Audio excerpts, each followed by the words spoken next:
Welcome back to my channel, DevOps Thiago. Today I'm going to show how to install Kind in the Windows machines. Kind is a way to use Kubernetes in Docker. It's a powerful tool, so let's start. All the steps you need for install Kind on Windows will be in my GitHub repository. So the pre-requirements to use a Kind Docker in your machine, and you need to have admin access to the Windows machine. I have a video how you can install Docker on Windows machine, so if you don't have, you can install using this YouTube video. When you install Docker, you have kubectl command installed in your machine, but if you don't have, you can use this. In step 2, you go to install Kind. So you need to open the PowerShell, copy this command. Let's paste. Let's go to download Kind.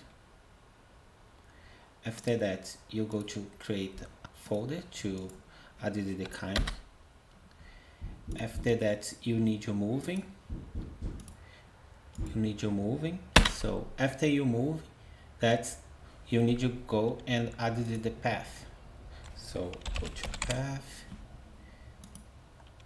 and environment path. Go to path, edit, and add the Kind in here. I have Kind here now, so okay. So when you type Kind, they have Kind installed. So let's go to create our first Kubernetes cluster. Go to the terminal. Let's take a little time because they need to download the images. Okay, now kindly create the first cluster. Let's go and check if the cluster is up and running. Yeah, the cluster is up and running, and let's go and create your first pod in this cluster. So let's go back to my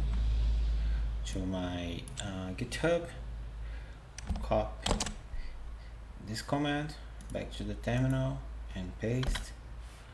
So let's see, kubectl get pod, and you have the first pod with the Nginx images run in our cluster. So thanks so much for your time. If you have any question, please put in the comments. If you need any different topic, please send a message so I can start working these new topics. And please subscribe my channel and give a like to the video. I see you in the next video.